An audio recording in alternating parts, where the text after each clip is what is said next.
ربنا آتنا في الدنيا حسنة وفي الآخرة حسنة وقنا عذاب النار ربنا ظلمنا أنفسنا وإن لم تغفر لنا وترحمنا لنكونن من الخاسرين رب العالمين أي إله العالمين আমি যে জমিনত আহি আয় আল্লাহ আয় রহমান রহিম জি মণ্ডপৰ তলত বহি আল্লাহ তোমাৰ ওচৰত দুখনি খালী হাত আগবঢ়াই ভিক্ষাৰ জনক আগবঢ়াইছোঁ ৰব্বুল আলামিন সদৌ অসম ছাত্ৰ সন্থাৰ এই সাধাৰণ সভাত আয় আল্লাহ আয় ৰহমান ৰহিম সকলো দিশৰ পৰা তুমি সহায় দান কৰিবা আয় আল্লাহ আয় ৰহমান ৰহিম আয় কাৰামাল্লাহ কামিন শদিয়াৰ পৰা ধুবুৰীলৈকে বহু মানুহৰ সমাগম হ'ব আয় আল্লাহ আয় ৰহমান ৰহিম সকলো মানুহৰ জান মাল ইজ্জত আয় আল্লাহ সন্মানৰ সকলো দিশৰ পৰা তুমি হেফাজত কৰিবা আয় আল্লাহ আয় ৰহমান ৰহিম সকলো মানুহক আয় আল্লাহ একতাৰ জৰিয়তে আল্লাহ বান্ধ খুৱাই আল্লাহ এই সফল হোৱাৰ বাবে আল্লাহ সফল সামৰণি হোৱাৰ বাবে আল্লাহ আমি তোমাৰ ওচৰত আয় আল্লাহ দুখনি খালী হাত আগবঢ়াই ভিক্ষাৰ জনক আগবাঢ়িছোঁ শিৱসাগৰৰ ঐতিহাসিক তলাতল ঘৰৰ প্ৰাংগণত আৰু এই তলাতল ঘৰৰ প্ৰাংগণৰ পৰাই আহোম স্বৰ্গদেউসকলে শান্তি আৰু সম্প্ৰীতিৰ আদৰ্শ বিয়পাইছিল সমগ্ৰ ৰাজ্যতে আৰু চাওলুং চুকাফাৰ যি আদৰ্শ যি হাতৰাজ মাৰি একগোট কৰা যি পৰম্পৰা আচলতে আজিও ব্ৰতি আছে শিৱসাগৰত তাৰে এখন জিয়া ছবি আজি আমি NB নিউজৰ দৰ্শকসকলক প্ৰত্যক্ষ কৰিম যিহেতু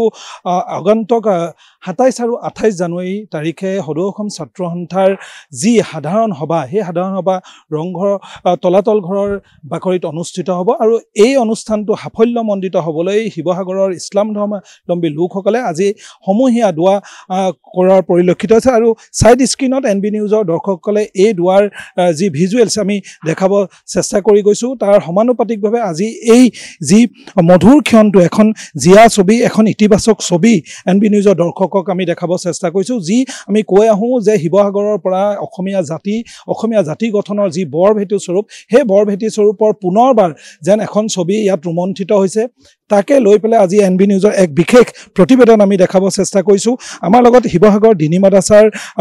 আতিকুৰ ৰহমান ডাঙৰীয়া আছে তেওঁ অধ্যক্ষ আমি তেওঁৰ পৰা জানিব চেষ্টা কৰিম এই চিন্তাটো কেনেকৈ আহিল আতিক সাহেব কি ক'ব এই সমগ্ৰ বিষয়টোত আপোনালোকে কিয় এনেকুৱা ধৰণৰ চিন্তা চাওক ধন্যবাদ আপোনাৰ চেনেলৰ মাধ্যমে সমগ্ৰ অসমবাসীকে আমাৰ শিৱসাগৰত হ'বলগীয়া আছুৰ সাধাৰণ সভাৰ যি স্থলীত আমি উপস্থিত হৈছোঁহি আমাৰ শিৱসাগৰৰ বাবে এক গৌৰৱৰ বিষয় যে আজিৰ আছুৰ যি সাধাৰণ সভা হ'বলৈ লৈছে আমাৰ শিৱসাগৰত শদিয়াৰ পৰা ধুবুৰীলৈকে ইয়াত বহু সংখ্যক মানুহ আহিব আমি পূৰ্বতেও আমাৰ শ্ৰীমন্ত শংকৰদেৱ সংঘৰ যি অনুষ্ঠান হৈছিলে অসম সাহিত্য সভাৰ শতবৰ্ষ যি অনুষ্ঠান হৈছিল তাতো আমি উপস্থিত হৈছিলোঁহি আজি ইয়াত আহিছোঁ যে আমাৰ শান্তি সম্প্ৰীতি বিশেষভাৱে শিৱসাগৰ গৰিমাৰ কথা আছে শিৱসাগৰ গৌৰৱৰ কথা আছে শিৱসাগৰ মোৰ অহংকাৰ হয় আৰু এই অনুষ্ঠানত আমি আহি পেলাই আমি উপস্থিত হৈছোঁ যে আছুৰ নেতৃবৰ্গক আমি লগ কৰিছোঁ আমাৰ মাদ্ৰাছাৰ ছাত্ৰসকলক লৈ আহিছোঁ আমাৰ ৰংপুৰীয়া ৰাইজৰ বাবে গৌৰৱৰ কথা যে আমি এই অনুষ্ঠানক স্বৰ্গদেউসকলৰ চোতালত বহি পিৰালিত বহি আমি আল্লাহৰ ওচৰত মুনাজাত কৰিছোঁ দোৱা কৰিছোঁ যাতে আমাৰ এই দুদিনীয়া কাৰ্যসূচীৰ যি আছুৰ সাধাৰণ সভা হ'ব আৰু এই সাধাৰণ সভা সফল সামৰণি পৰে তাত বিভিন্ন জাতি জনগোষ্ঠী ধৰ্মাৱলম্বী ব্যক্তিসকল থাকে বিশেষভাৱে আমি অসমীয়া খিলঞ্জীয়া অসমীয়া হিচাপে আছুৰ যি কাৰ্য পূৰ্বতে যি অসম আৰু অসমীয়াৰ হকে কাম কৰি আহিছিল আমিও তেখেতসকলৰ লগত আছোঁ আৰু আমি ভাবিছোঁ যে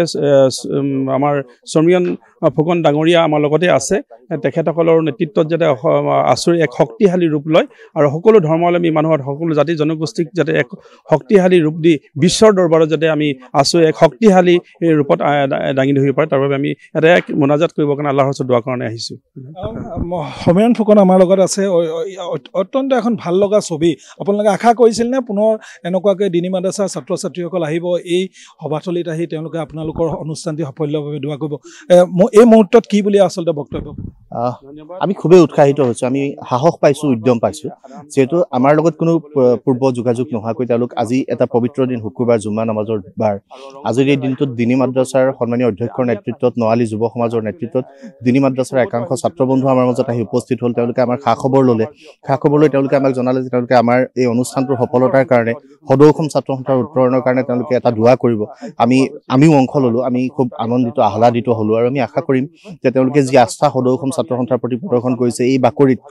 ঐতিহাসিক তলাতল ঘৰ বাকৰি এই বাকৰিত স্বৰ্গদেউ চাওলুং চুকাফাৰ নামেৰে নামাংকন কৰা হৈছে এই বাকৰিত অহা ২৭ আৰু ২৮ জানুৱাৰী তাৰিখে সদৌ অসম ছাত্ৰ সন্থাৰ শিৱসাগৰ সাধাৰণ সভা অনুষ্ঠিত হ'ব গোটেই অনুষ্ঠানটোৰ সফলতাৰ বাবে তেওঁলোকে নেদেখাজনৰ ওচৰত প্ৰাৰ্থনা কৰিছে দোৱা কৰিছে তেওঁলোকৰ দোৱাত আমিও অংশ লৈছোঁ আমি উৎসাহিত হৈছোঁ উদ্যম পাইছোঁ সাহস পাইছোঁ তেওঁলোকে আমাৰ সৈতে এনেধৰণে থিয় দিয়াৰ কাৰণে আৰু আহিব লগা দিনতো আমাৰ সৈতে তেওঁলোকে থিয় হৈ থকাৰ প্ৰতিশ্ৰুতি দিছে এই গোটেই প্ৰক্ৰিয়াটোৱে আমাক উৎসাহিত কৰি তুলিছে আমি ভাবিম যে অসমৰ জনসাধাৰণৰ অভিভাৱকত্বৰে চলা আমি এটা সংগঠন এই সংগঠনটোক আমি কি ধৰণে ৰাইজে বিচৰাৰ ধৰণে আগবঢ়াই লৈ যাব পাৰোঁ তেওঁলোকৰ আস্থাক কি ধৰণে আমি প্ৰতিষ্ঠা দিব পাৰোঁ তেনেকুৱা এটা যাত্ৰাত আমি ব্ৰতী হ'ম শিৱসাগৰ সাধাৰণ সভাৰ পৰৱৰ্তী পৰ্যায়ত এইধৰণে আচলতে আজি এখন ইতিবাচক ছবি আমি সাক্ষী হৈ ৰ'লোঁ পুনৰবাৰ আৰু অধ্যক্ষগৰাকীয়ে যিটো বাক্য আচলতে ব্যৱহাৰ কৰিছে পুনৰবাৰ মই ক'ব লাগিব যে স্বৰ্গদেউসকলৰ পিৰালিত বহি আচলতে দোৱা কৰা হৈছে আছুৰ যি উত্তৰ পূৰ্বাঞ্চলৰ সকলোতকৈ সৰ্ববৃহৎ ছাত্ৰ সংগঠন আৰু এটা ইতিহাস আছে অসম আৰু অসমীয়া জাতিৰ হকে যি সময়ত জটিল সন্ধিক্ষণ হ'লে প্ৰত্যেকজন অসমীয়াই আছুৰ পতাকালৈ চাই আছুৰ বিষয়ববীয়াসকলে চাই আৰু সেই